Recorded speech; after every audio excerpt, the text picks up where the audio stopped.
Hello, hello. Welcome everybody to the next community campfire. Thank you for joining Shahana and I. We've done it a little bit agile. You know, we're in a collapsing world. It's volatile, it's emergent, it's exciting. So that's what we thought we'd make the opening today, Shahana. So we're going to start off with your wonderful introduction, if we may, today. Thank you, Gary, and welcome everyone. So here we are, 4 billion years of evolution later, we are at a cusp, a point of transition.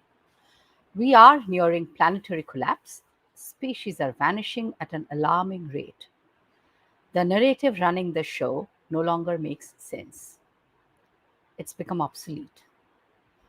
And we have to collectively weave new narratives, multiple narratives that reflect the many truths of a spectacularly diverse planet.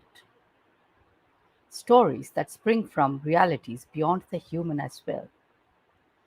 And in this phase of planetary collapse, we believe organizations have unique roles to play. Unshackled from the old machine metaphor, organizations are living systems, spaces for thriving and flourishing. They are imaginal cells carrying the codes of metamorphosis, if we allow them to be. Instead, we often drown in arbitrary complexities, man-made, and I'm using the word man a little consciously and deliberately. Arbitrary complexities abound, making it difficult to see the reality, to see the interconnectedness that exists, to see where we are all headed and where we can reimagine ourselves to be. In this conversation, we will be partaking of that emergence, of that reimagination, of our collective weaving of narratives together. Welcome to this community campfire. Thank you.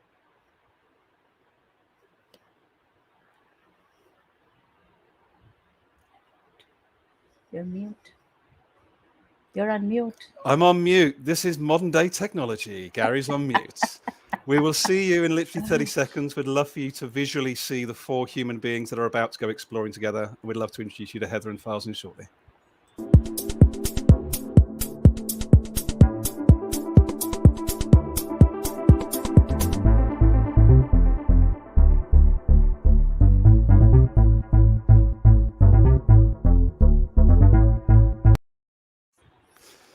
So let's bring Heather and Farzin into the space. How are you, Heather, first of all, and how is Farzin? I'm really good. It's a nice clear day, nice climate. Yeah, I'm really excited for this conversation. Same for me. I've been looking forward to this for a very long time. I think providing the platform to have this conversation is huge for me, and it's a nice wrap up to a very complex week. So.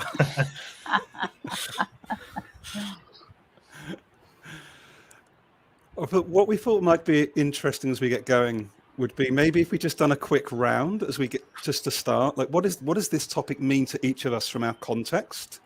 Because if I think about my context, chemicals industry, then you've got your context, Heather, etc. It'd be really interesting just to start, maybe just weaving those different perspectives together, if that sounds okay. And then we can go into an open, intuitive exploration after that. So maybe if I can throw it to yourself, Shahana, and then just pick someone after you've shared, Okay. and we'll just go around, do a quick round, and then we'll go exploring. Thank you. Yeah, okay. So I mentioned the phrase arbitrary complexity, and this was actually something I heard from Farzin. So I loved that because it's so neatly encapsulated a lot of my experiences in the corporate world where I've spent more than 18 years. And what do I mean by that? For me, it means complexity without seeing the interconnectedness, arbitrariness in a kind of a blinkered fashion, where we approach complexity with a sense of trying to make it predictable, trying to make the uncertain certain, not taking into consideration the interconnectedness required, the sense of the pattern seeking sense required, the ability to do systems thinking that is so necessary. Instead, we approach complexity like we try to take it apart. We try to take it apart piece by piece, piecemeal in organizations.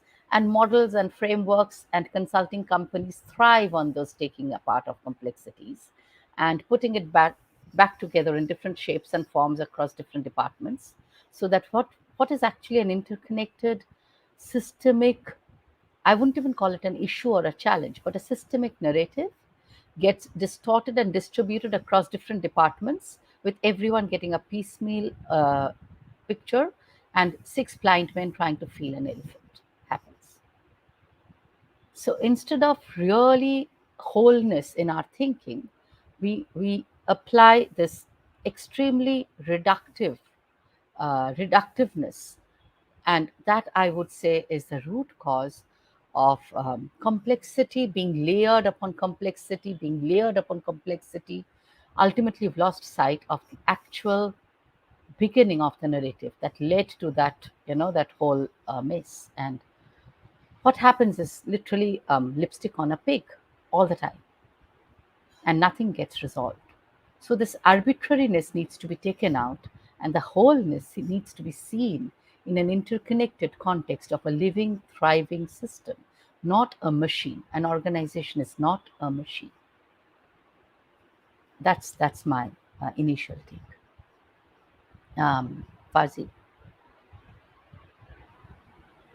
That was wonderful, Sahana, and I completely are on the same page with with everything that you're saying. Essentially, I'm gonna kind of jump back in a different direction. So and tell you exactly why I've been so excited for this conversation. Everybody kind of who knows me as a systems thinker, right? Like I think big picture, I think from outside in, and so the past few weeks, I've come to this revelation or like realization that throughout my academic and into my work journey, into my labor journey, and doing this work and my consultancy and stuff, and I've kind of gotten so lost essentially in the systemic, right?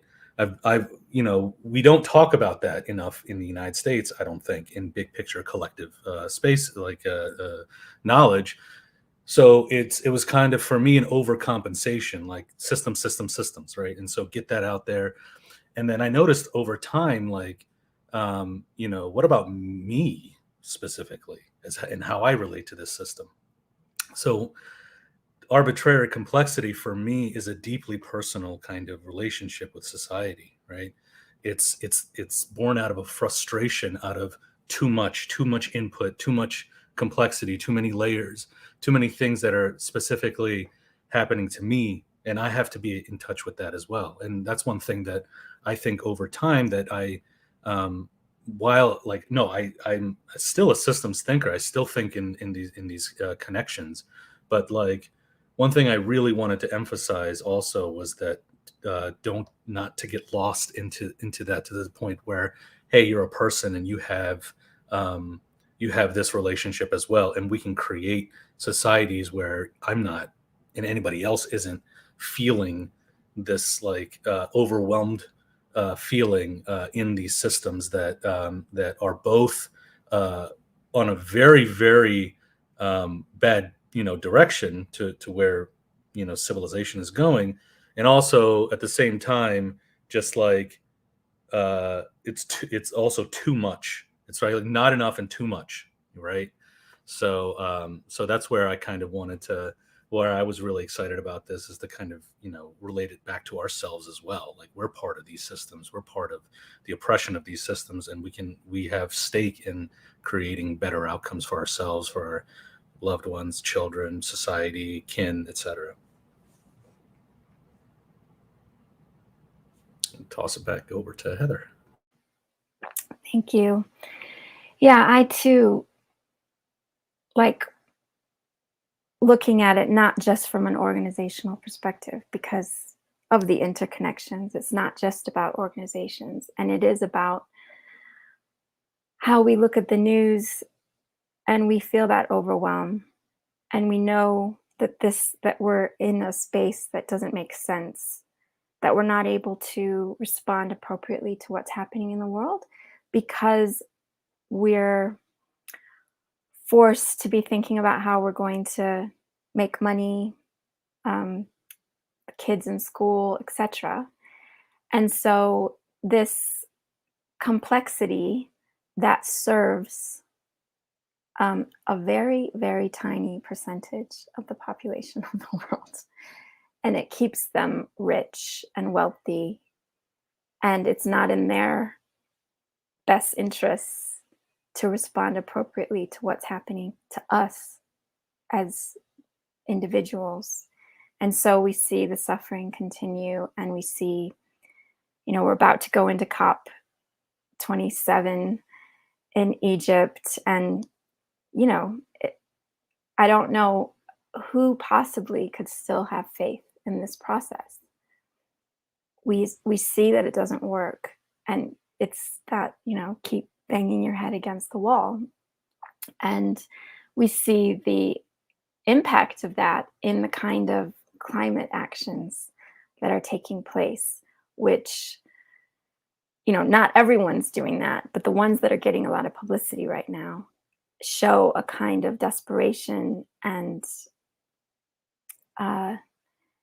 non-strategic thinking going on, because people are acting out of the fear and desperation, which means that their nervous systems aren't regulated enough to think about the complexity and how to strategize appropriately to what's going on, and to keep demanding things from a state and from a government, particularly the US government, the UK government. We see the corruption. We see that they're not putting the interests of the people at the heart of everything they do. And so it's a failure of democracy. It's a failure of capitalism. And so this arbitrary complexity means that we can't focus on what we need to do because of the overwhelm and the way that the system is set up, where we feel like we won't be able to survive without the system. And so we're locked in to the everyday pressures. Gary? Wow. I'm just, because I've learned so much. As anybody that knows me, like this for me is literally being in a sweet shop again. Like having Heather Farsin and Shahana in dialogue is just like, oh my God. So that's my first little fanboy moment. But when it comes to arbitrary complexity for me, so as I say, I work in the chemicals industry, and it's taken me a few years, as Heather knows very personally, and as Shahana know in particular. Part of this for me was, I am a bad person. My identity for a long time was, oh my God, I've realized my place. I'm in a sector that is causing harm. It is very extractive. Almost like I've got to be more like that then, because that's my identity. I couldn't hold I had to go one way or the other, that binary thinking, right? And that for a couple of years was really quite a tension. It's only been the last 12 months, really 18 months, that I'm starting to see past it. And as I start to see past it, of course, I start to see those mental models that keep the current system in place.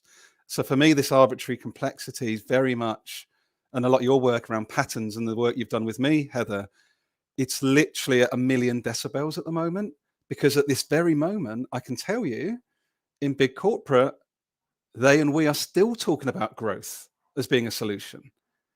Like that complete inability or willingness to go, hang on, to even sense something below the neck that says, that surely cannot live with that. Okay, I'm all for complexity, but that growth thing, how does that live with all of this? And then, of course, it comes to right to comfort, it comes to fear, it comes to what do I have to give up? And I'm just wondering, and this will be part of our chat today, I'm sure, but I'm really hoping that anyone that watches this or even just gets a bit curious just really allows themselves to feel below the neck, because that's what I was missing for so long in the West, was that there's these 3 data centers, not just the one in our head. And I'm really curious as to how that integration, sort of head, heart, gut, how is that helpful for the next part of this journey of whatever will emerge following what must be collapse? And I think, Heather, I'd love to, I wouldn't mind actually putting it back to you just for a moment, if I may, Heather, because you really gave me an insight and a half quite recently when I said to you, my God, it really feels like the West is collapsing. And you said to me, yeah, well, it's been going on somewhere else for a very long time. I just wondered if you wouldn't mind just building that as an extra seed as we go exploring. That'd be wonderful. Thank you. Yeah, so societies have been collapsing, for so long.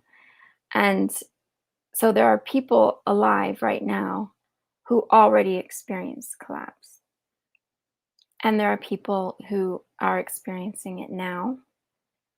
And we might be part of that, depending on your definition of what collapse is.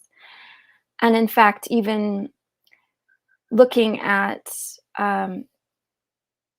indigenous people thousands of years ago, hundreds of years ago even, would look at what we do today, the kind of people that sit at a computer and do Zoom calls, they would see this as dystopia, that we are so disconnected from people, from nature, from the land. And yet we as this type of people now, fear losing this. And we fear a different kind of dystopia, which is a way of living that the majority of people around the world live now.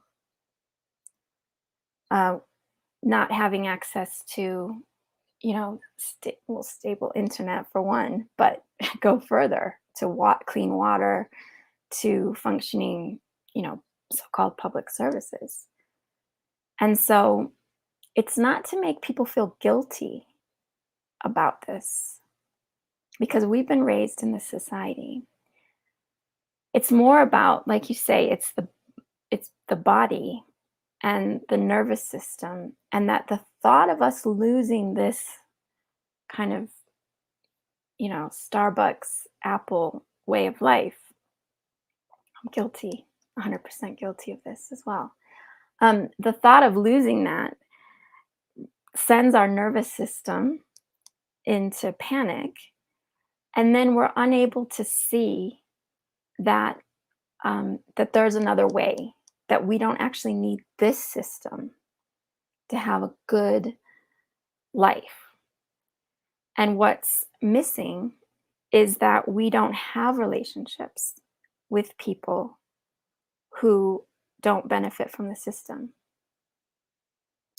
And the more that we can be in relationship with those people, not only will we use our power and privilege to support them more, because it will feel painful that they don't have what they need, but the more that we will be able to see that actually there's another way to live, and we don't have to be so afraid of losing the system, which needs to happen if we want there to be any kind of life on the planet.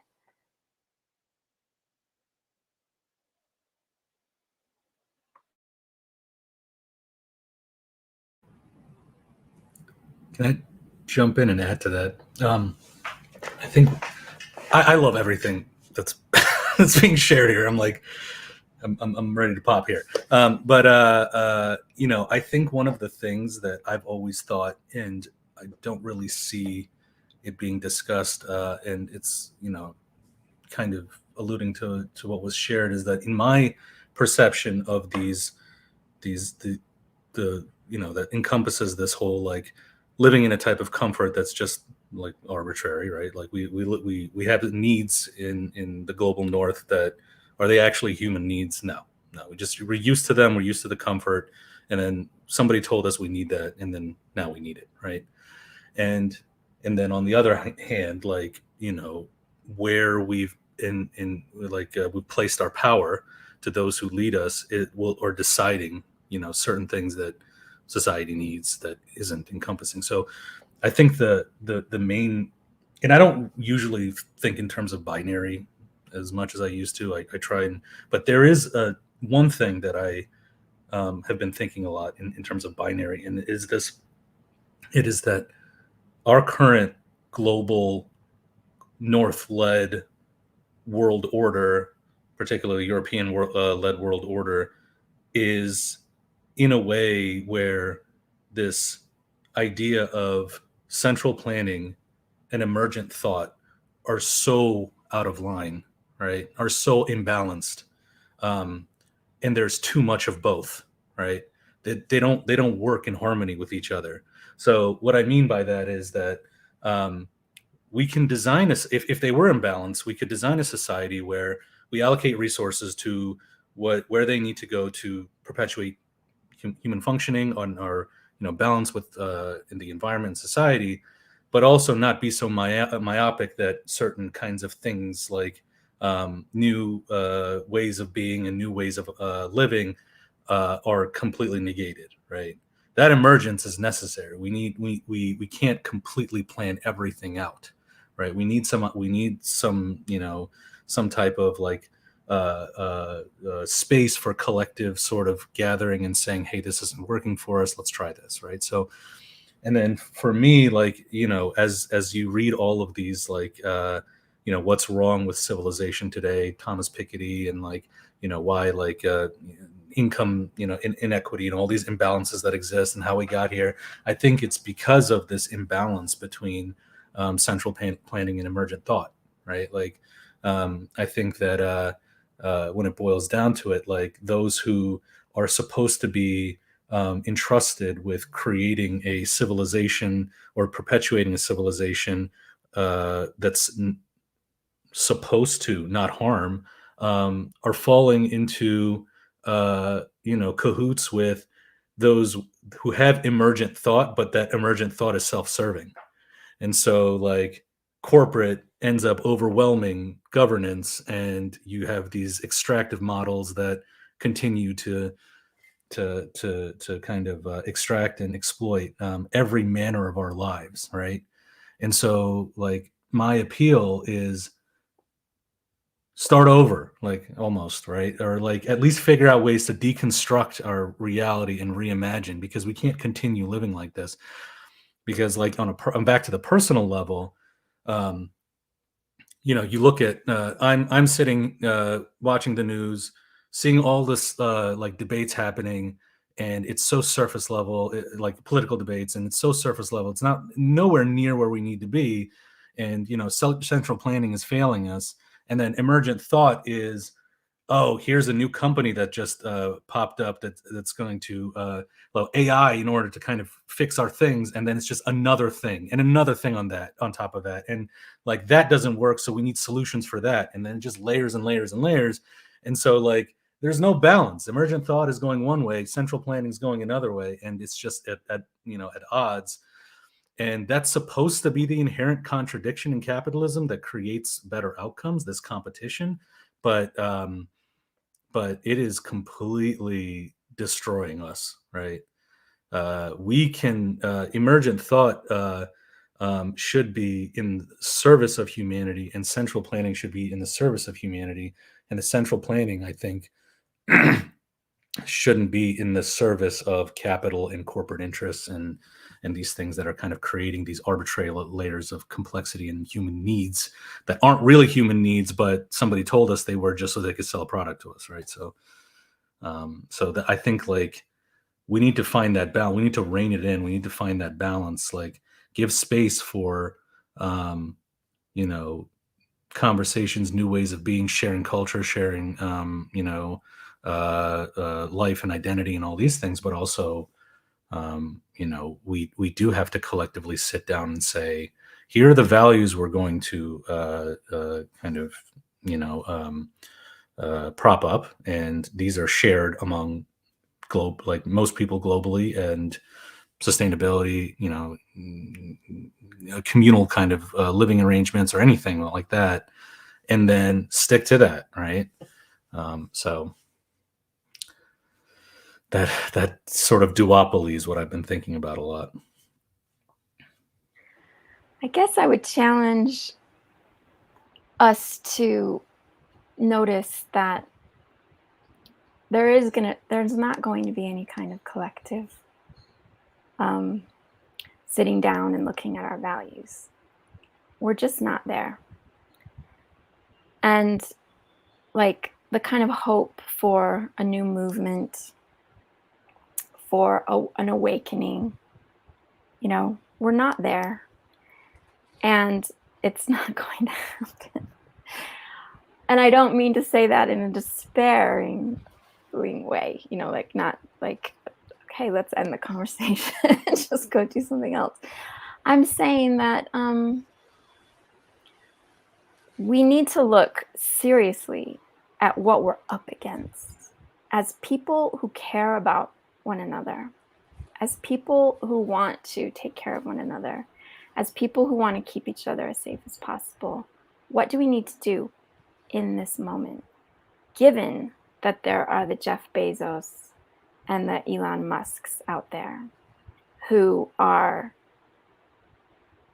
you know, they're on the spectrum of fascism, clearly. And there are people suffering for that now, and suffering for all kinds of, you know, for capitalism, for all of this. What do we do now? And this, when you talk of emergent thought, I would see that more as that needs to happen locally. What makes sense in a local context, and about protecting water, protecting food, protecting health in a local way, but not ignoring international. So those of us with power and privilege need to be supporting the people on the front lines who are in the big fights around the mines, oil terminals, you know, fracking, all of that. And this is so uncomfortable for us because we want to somehow stay in a space where it's like about ideas and, you know, having conversations, when the real work needs to happen on the ground with our neighbors, with the people we live around, because there's going to be more and more crises. You know, it's really warm in the UK today. Now, I'm coming to you from Colombia in South America, and the weather's just been totally normal. So I'm in this bubble, but I know what's happening over there because my context is still very UK based. And it's terrifying for people how warm it is. And so you've got that going on along with the cost of living crisis, energy bills, because it won't stay that warm. You know, people will need to put their heating on again. And so it's, if we don't get good at how to build relationships with people around these crises that are happening now, you know, we don't have a right to talk about the future in that way. But at the same time, I have friends in Nigeria who spend their whole day looking for water. What does that mean to us? This is a friend, not just some statistic. Like, what do we do from where we are right now so that she has water? And I don't want us to get, you know, lost in words, you know, because this requires action. What do we need to move out of the way in order to make their responses, like what they know they need to do to get water? Who's in the way of that? And that's where I think we come in with our power and privilege to remove those barriers for them so that they can have the emergent, not just thinking, but action into what needs to happen for them to survive. But this is going to increasingly affect us. So we need to, so if we start thinking about them, it'll help us in our thinking about us. And then we'll have much less of a binary us versus them, because we'll feel, you know, that we're all in this together. We are all in this together. There are other people in the world, they are not thinking like that. And this is a fact. And so we have to be really clear, like around anti-fascism and being ready to protect people around us who are targeted by fascism, and like the refugees arriving and all of that. You know, this is real on the ground work.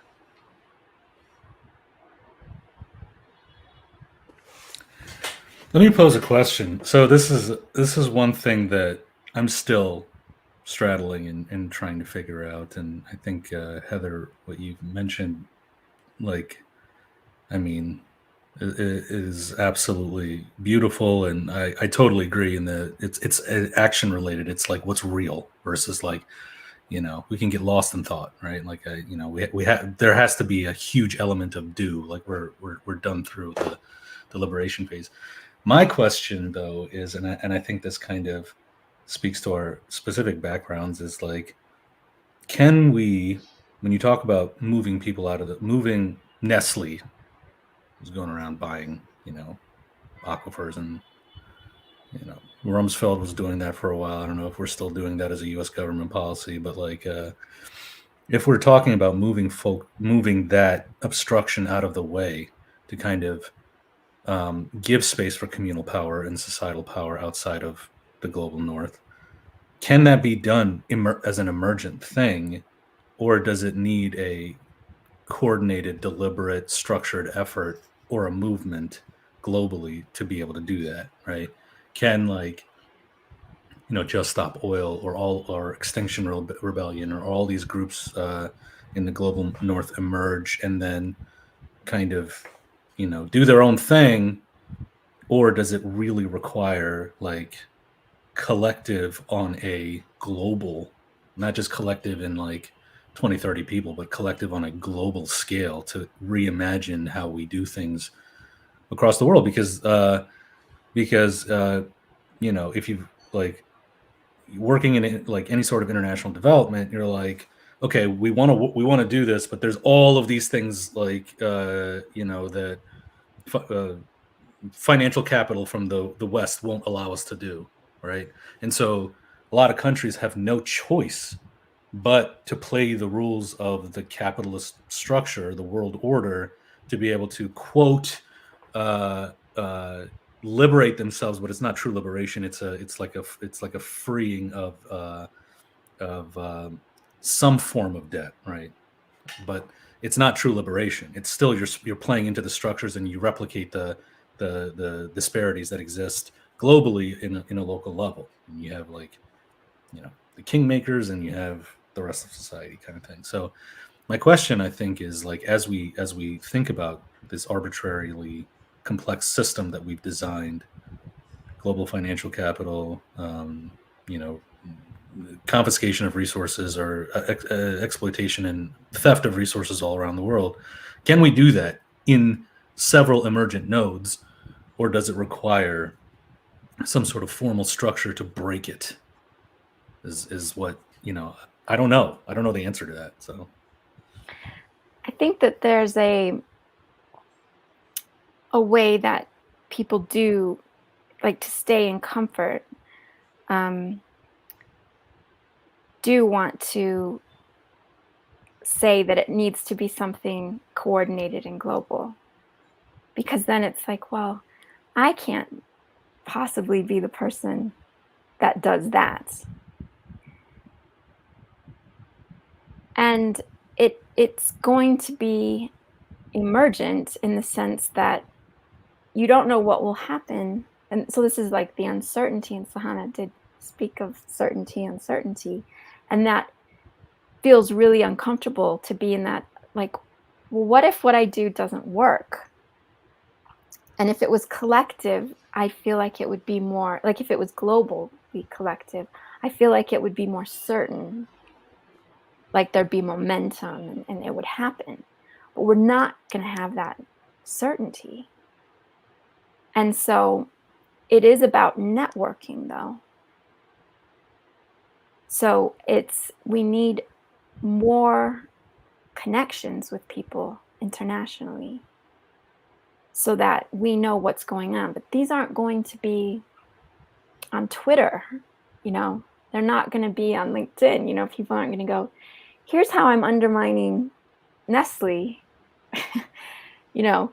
So we have to, so it's like what we start doing locally and we start having conversations with people doing things around the world, it will be networked. It can be networked, but it won't be a visible collective movement because that would probably be dangerous. You know, it would get shut down, more likely get shut down. And so it's like the messy kind of complex approach. And people don't like that, you know, it's so uncomfortable, you know, and you didn't ask like where you start, but a lot of people that I work with do ask, well, where do I start? And that leaving the comfort zone of going out to on the ground locally to work with the people who do not benefit from the capitalist system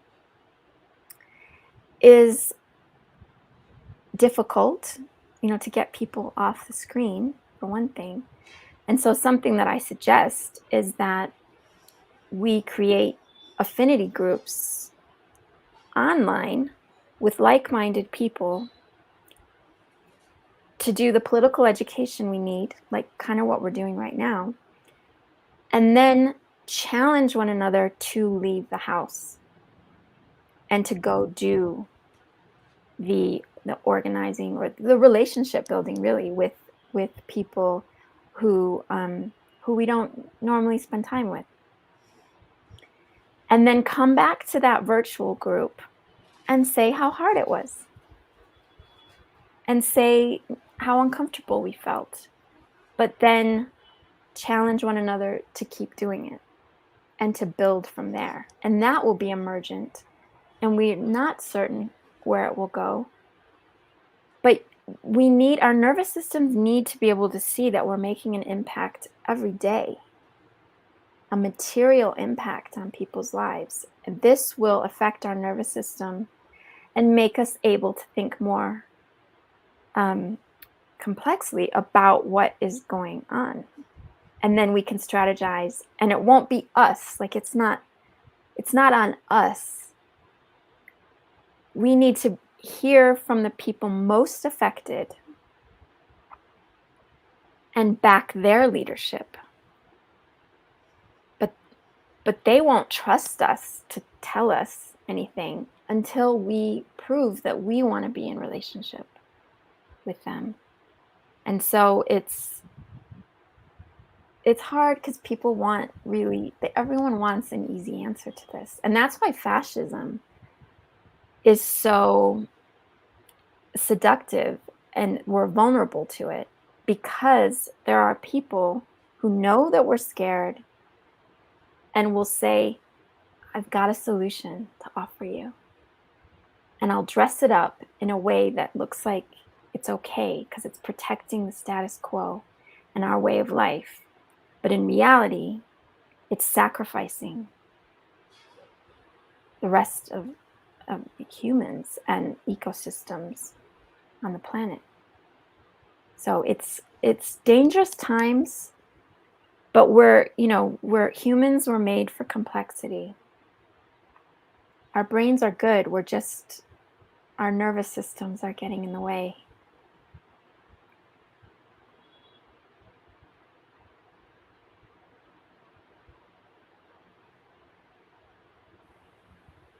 So, Hannah, I saw that you came off mute. Did you have something to add? I mean, a number of thoughts. So thank you. That was I totally align with what you, Farzin, and you and Heather have been saying. And I'm just trying to sort of put myself in that place. Also, why? Because coming from the global south, and here's a little bit of a personal experience. I traveled to the US for the first time maybe 17, 18 years back, or 15, 16, something like that. And the first thought that struck me was, and I'd gone visiting a friend, and I was staying at a hotel. I was working with a client. The first thought that struck me there was, oh my God, there's a machine for everything. There's a machine for making coffee. There's a machine for drying your hair. There's a machine for sweeping the floor. There's a machine for, I mean, everything. And I was like, why? Isn't it just simpler to put a pot of water on the stove to boil and make your tea? That's how we do it here. And it took me like a while, a great deal of time to figure out how that coffee machine worked. So after a point, I was just like, it's easier to have some chilled orange juice, just straight from the fridge. And so those thoughts would, and every time I went walking out, and I would see all kind of bizarre gadgets that I couldn't figure out what they were used for. And that was my first impression. And like going from here to Boston and New York was overwhelming with all its glitter and gloss and the Empire State Building and all of that. And so the streets were fantastic. It's clean and everything, but everything felt, to me at least then, like overly what's the word? Overly sanitized, that everyone was running to some kind of clock that I could not see. And everyone was rushing. At least that's what the sense I got. And I wondered why. The fall colors, the leaves were beautiful. No one stopped to look at the lovely fall colors of the leaves, whether in Boston or New York. And I was like, why are they rushing? Okay, office, you need to reach office on time. I get that. Weekends also, I didn't see too many people stopping to, and I would just be meandering around over the weekends when I wasn't with my client, Saturdays, Sundays, just watching the fall colors. And so that whole thing of, and then I would tell my client, why do you all have a machine for everything? And he would really laugh. He was like, yeah, let me introduce you to some more. And so that was my first impression. In India, where I am now, I'm in one of the largest cities of India, Mumbai, which is India's financial capital. We get power cuts every day. And I'm in the capital, okay? And we get power cuts every day. So I remember some years back, I think there was this concept of Earth Day where you switch off the light for an hour or something like that. I said, if they tell this to anyone in India, they will get slapped in the face. We anyways have power cuts for 4 hours every day. If you are, and in villages, there are no electricity any which ways. There's no question of switching off the light. There is no light. Okay, in many villages, women still lose babies from miscarriages from carrying buckets of water, pots of water on their head over long distances. There are women who climb down step wells, which are some 40, 50 feet deep, just to fetch water while heavily pregnant. I don't even know how they do it. They will defy any Russian gymnasts or whatever. So I think, and of course, we can go back to this whole system. And on the other hand, just down the street from here, which used to be like a tiny tea shop, which I used to love going to, just a little tea shop with in India we call them stalls, with a little bit of shade, and you could just stand there, have a little pot of tea. And the pots here, olden days, used to be made of terracotta clay, which you could just break and they would just melt in the water. So no residue, no plastic, nothing. So that tea shop is now McDonald's. That doesn't exist anymore. Okay, and down the road I have a Starbucks, and I have all the brands. And honestly, I wish they weren't this close to my house. I just wish they weren't, but they are. So what I'm saying is there is this huge dichotomy of brands and people visiting them, Though they are not overly crowded after COVID. People have lost their jobs. They can't afford those places. But on the other hand, there is this absolute poverty. There is this lack, this scarcity, whatever. But a lot of it, like Heather had said, Farzin has said, comes from the system that has been created. And fascism is an easy answer. It's a us versus them answer. The enemies out there, they are the enemies. Now the enemies could be anyone, the Muslims, the Dalits in India, it could be anyone. It could be racism, all are different facets of fascism. And here is one savior who has the answer and who will drag you out of it and keep you safe, and at the cost of others. So you have to have an enemy to blame. And what happens in the process is humanity is lost, innate humanity, because you're pitting people against people, neighbor against neighbor, relationships are broken. The interconnectedness that we should be seeing is lost. In spite of all this, like last year, we had one of the largest movements in the history of the farmers in the world, the farmers' movement in India. 800 farmers lost their lives preventing or protecting their land from corporate takeover, from industrialization of agriculture, which is happening all over the globe anyway, from monoculture. Sudha Bharadwaj, a very, very well-known social activist come lawyer in India, was in jail for 2 years and she's out on parole. She's Dr. Sudha Bharadwaj. She gave up her American citizenship to come back to India to work with the tribal Adivasis. Adivasis are people who are from the region, tribes, to prevent their land from being taken over for mining. And she spent 2 years in jail for that. And she's just out on parole. She has not been released. Numerous journalists are in jail for speaking up on behalf of, the people, the ordinary people, the poor people. So what is happening, like Heather said, is kind of a takeover of the government and the politics by a handful of the Elon Musks and their ilk. Now, what we have concentrated in the hands of 26 people, that's the data, or whatever, let's make it 50 people, they are ruling the world. So that is where all the central planning is happening, literally. And what we are facing, that's the 50 people ruling a world of 7 billion extremely diverse, extremely distributed set of humans and another 70 billion non-humans controlled by 50 people. And what we are facing is the trickle-down impact of that. So capitalism used to speak a lot about trickle-down economy and trickle-down effect and trickle-down this and trickle-down that and free market. What we forget is free market was never free because capitalism always protected the interest of the few. So it was never really free. It was a very protected market in the guise of free market. A very protected few given the leeway and the freedom to extort, exploit, and expropriate from wherever they chose. Now, what has happened is there's no point going back and repeating and blaming. And what Heather said about movements happening in pockets is true. Like the farmers' movement happened, like what happened in Myanmar, like what's happening in little pockets across the globe. How do they?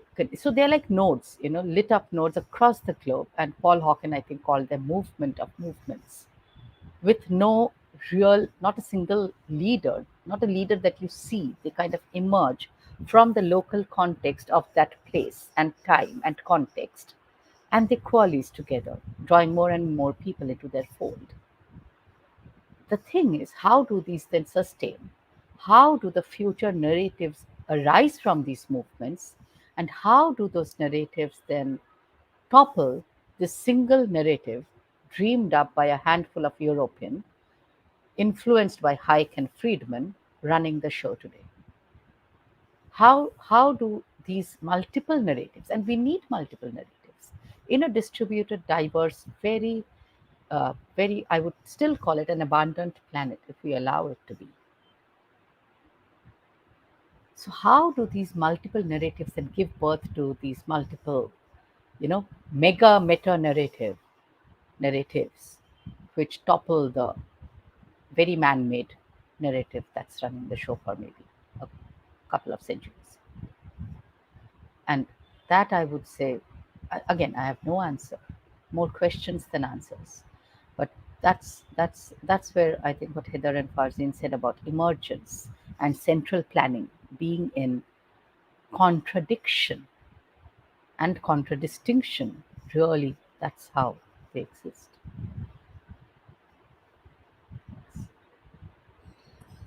And can I quickly add to both of your points? I love this conversation. I totally agree about emergent nodes. I think that people are, reclaiming power away from these systems. But one thing that, Heather talked about this a little bit, but like one thing that I would definitely highlight is this notion that it cannot be through the main power structures that currently exist, right? If you do have an environmental movement from the imperial core, it's always going to be myopic. It's always going to be, a very, very specific viewpoint and negate everyone else on the planet, right? And so it has to be justice led. It has to be global South led. It has to be from those who have been completely robbed of their identities, their resources, their land, and face multiple forms of oppression that they're trying to reclaim their, connection to the past, connection to their ancestry, plus have a vision for the future.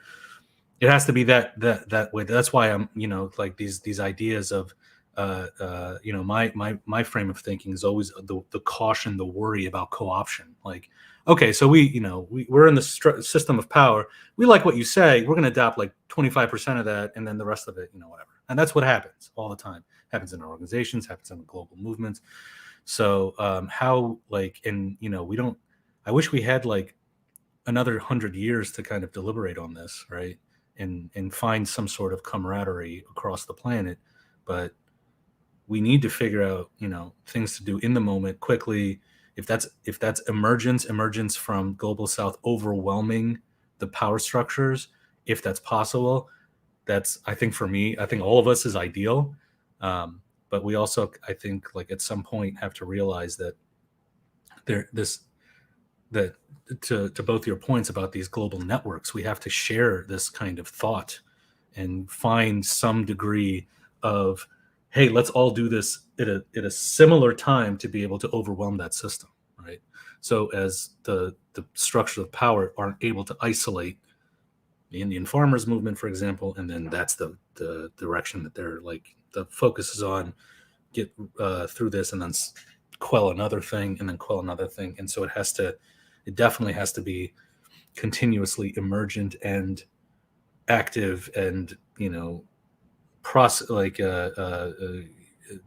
action oriented, I guess. So I think there's a common theme there.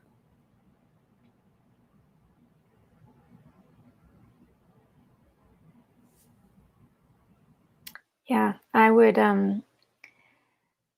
say that networking will be emergent, so just as long as we don't wait for how are the farmers going to communicate with we don't wait for that, and we start our work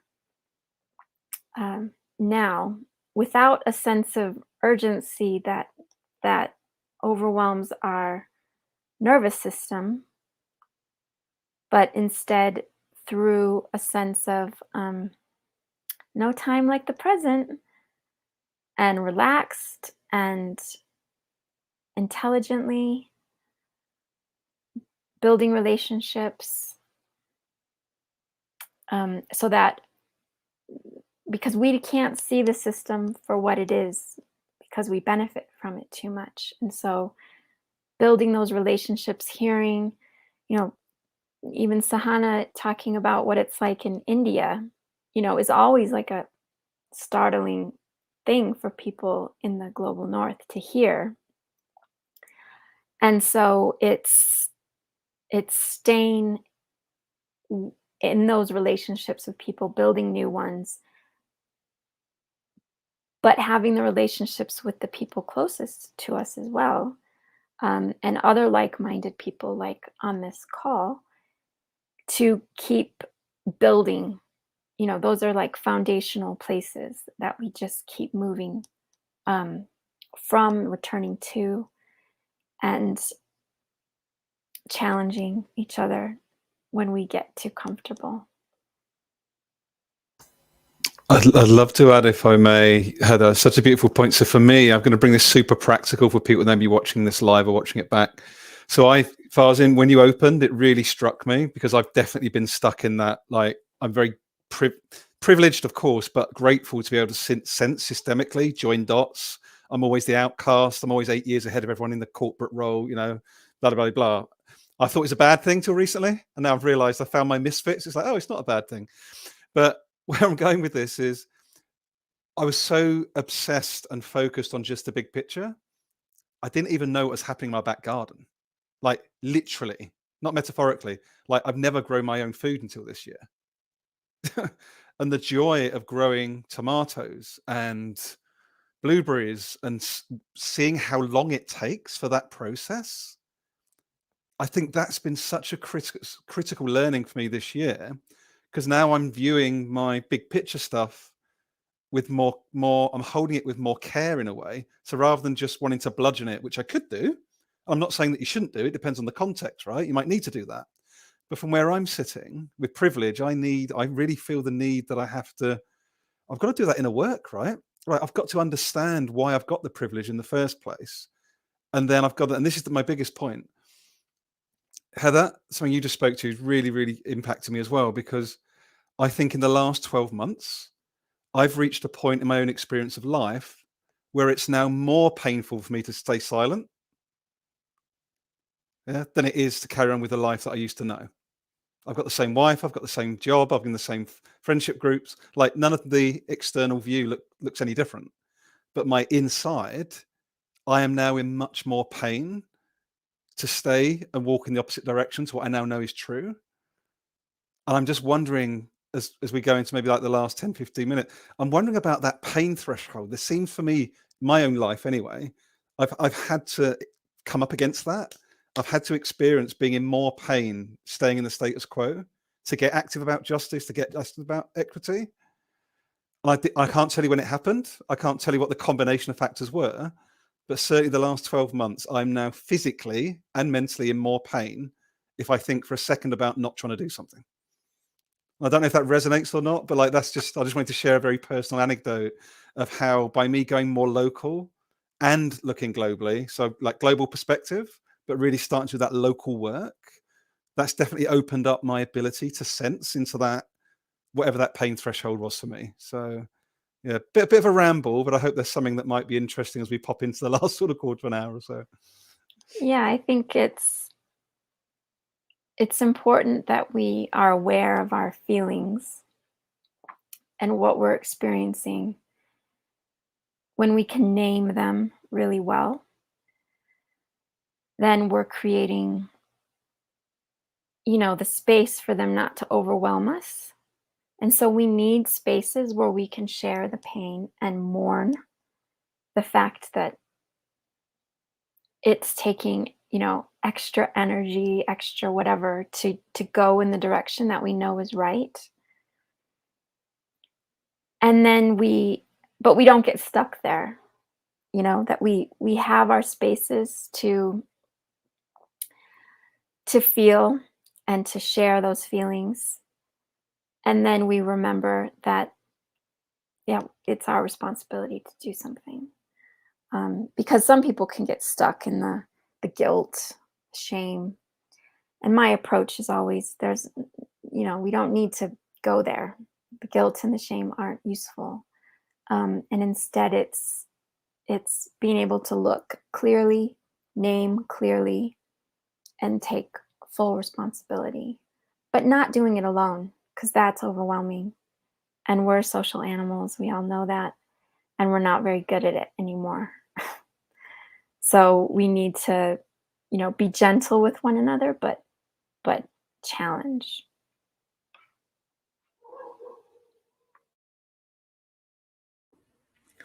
I mean, I totally agree. I'm kind of in that. Like, I haven't figured out a good way of doing these things either. Like, it's a deeply somatic experience to kind of go and start a line of doing some projects that are actually like meaningful and doing, like, from gardening to spending time with family to your work and volunteering and stuff like that, and then go down that path and then realize, oh no, like, I'm still beholden to capitalism. I still have responsibilities on these things, and then kind of veer off a little bit. And then when you hit that veer off and you're like, I'm contributing back to oppression again, like oppressive systems. And then there's that cognitive dissonance between where you're hoping to go and where you're veering off to. And I hold it in my body and then I snap at it, right? Everything is bullshit. Like I'm going to, it's a deeply angry and depressing feeling, right? And so I haven't myself figured out how to kind of hold that space and be like, look, this is the nature of reality that we live in. If I don't do these things, I have responsibilities to other people, like my child, for example, like, right. But also I do want to do good work, and finding that nexus is extraordinarily difficult, and it's part of the complexity, right? Like, it's part of this system of complexity. We can create a society where these two things align, where our purpose and our work and everything is in service of each other and service of humanity.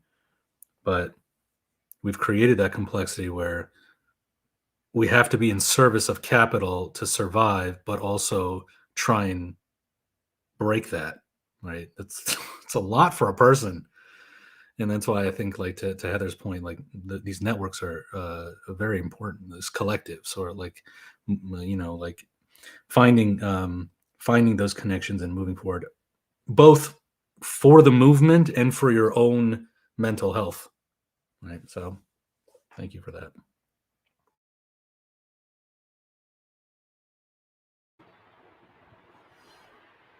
Yeah, and I totally agree. This is not something one can do alone, or even should attempt to do alone. Also, and the more I kind of think about it, I left the corporate world not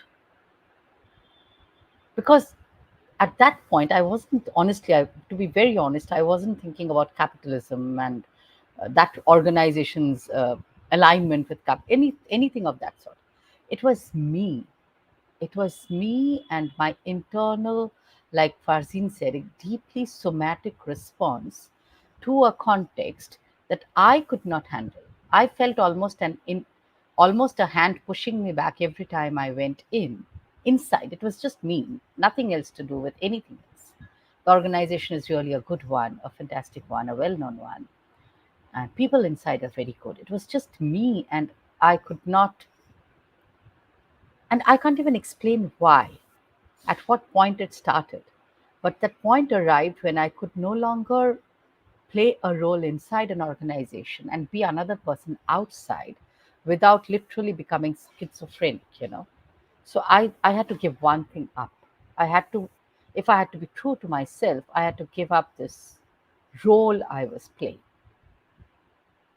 And it felt very fake to me and hypocritical, because after a point towards the end, I realized I wasn't playing that role well. I was doing it half-heartedly, and I was kind of cheating myself and the organization. So I had to be in alignment with something and someone, and I chose me.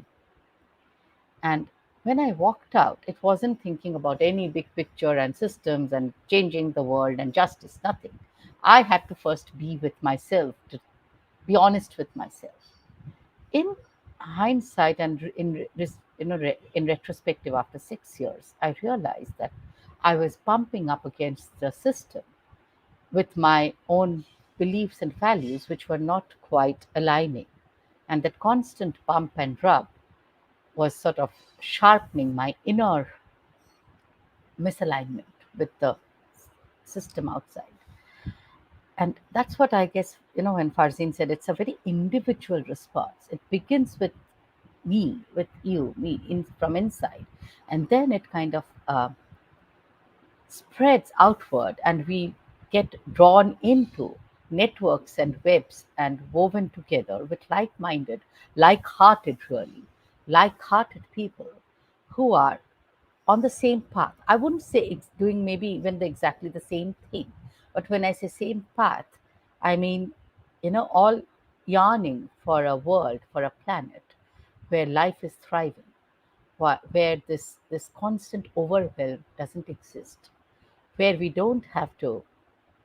um, don't have to bow down to a system that doesn't really have anything to offer us. So that's the bigger yearning.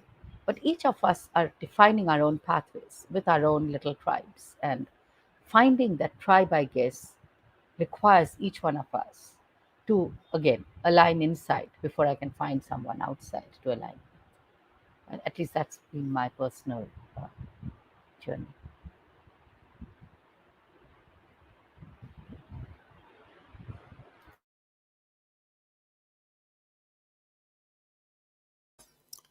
I'm just like, when you're like, I said to Farzin and Heather, probably 30, 45 minutes. I'm like, oh dear, whoops, 66. But at the end of the day, this is something I also want to, again, so joking apart, we probably do need to go to a wrap up, check out, just to honor each person's space and time, energy, whatever you call it.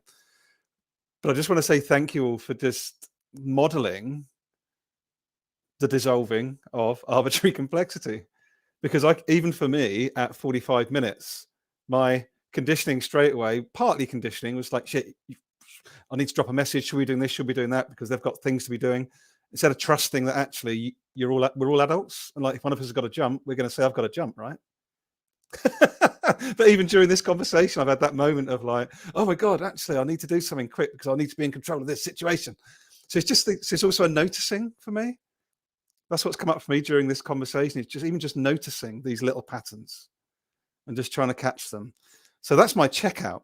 Maybe that's my invitation. It's just like a little checkout. Maybe if we just go around and just, what maybe have you been reminded of or even learned through this last 66 minutes for yourself and for where we're going next. So thank you, all of you, Farzin, Heather and Shahana, for helping me notice those patterns again today, because that's been really, really helpful.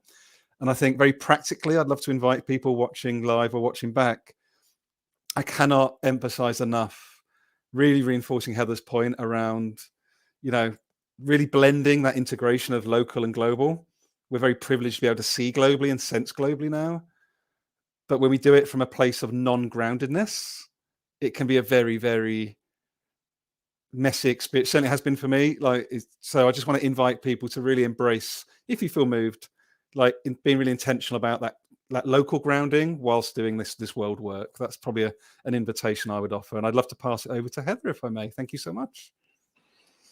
Yeah, I really love these conversations where we get to remind one another what the stakes are, what we're up against, what our responsibilities are. And it's great, we're coming from all different parts of the world doing this and sharing it with others. So I really appreciate the opportunity to get to have this conversation on a Friday morning. Farzin? Yeah, one big thing that I appreciate from this conversation that you all reminded me of is that, you're in this moment of we're not doing anything, like we're careening toward. Actually, we're not seeing it here in the global North, Europe, US. There are multiple things happening across the globe that are challenging these things, but there are a few things that make it into our press here. And so kind of recognizing that, like that the fact that there are people doing things across the globe to challenge the world order. I think we in the global North need to do more, right? Like we're not like we need to kind of in the center of the imperial power core have to do more to dismantle this system and then provide those avenues for that emergence. And I want to deeply appreciate kind of highlighting those things and kind of bring me back into to reality a little bit. So that was my takeaway, and I'm very grateful for that. So thank you, Sahana. I'm grateful for these spaces where we can have such conversations, where we can hold each other with generosity and curiosity. And also, this what I'm really taking away is this coming together of the collective wisdom, but also the importance of it starting from the individuals inside out. It's not just it's not just a gathering. It's kind of an inside out process which leads to that gathering, which leads to that whether we call it movement or whether we call it a little tribe, whatever. And how these happen and where they happen, we can't define or design that in advance. And that very emergent nature requires us to trust that whatever little we are doing as an individual, without guilt and shame, we have been part of the system was created, it is there, and we are part of it. And we are part of it to even survive. I need to make a living, you need to make a living. And in that process, what are some of the choices we can feasibly make as individuals to gradually dismantle the system from the inside? And I'm not saying an uprising, but it's like these little chipping away at an ice block gradually from all corners. And if that's happening, it's almost like after a point, that system itself becomes obsolete. Maybe I'm being utopian, but gradually that's what I'm taking away. Such conversations itself, we wouldn't be having this 5 years ago. So these conversations like these are chipping away at that old story, little by little, bit by bit, in little pockets all over the world. And I think that's a fabulous start. That's what I'm taking away. Thank you, everyone. Heather, Farzin, Shahana, thank you. And of course, anybody watching us live or watching back, thank you so much. Do check out these amazing humans. Last final bit of pitch, bit of marketing. I'm in sales. So check out Farzin's website, criticalequity.com. Do check out Heather's, keduzi.org, and a new snazzy YouTube channel coming. So do look out for, bit of branding, updated, Heather, something. Check out Keduzi on YouTube. Do check out my good friend Shahana and their amazing writing at her link tree. And you can follow me if you're really, really desperate on medium.com at Gary Turner, thinking partner. And yeah, honestly, this has been amazing. All three of you. Yes, there's work to be done, lots of it inside and outside, but hopefully we're modeling today that we can build those relationships. People are willing to engage if we don't come from a place of extraction and domination. Pretty simple, right? Really? But really complex. So have a great day. See you later, everyone. Take care. Bye.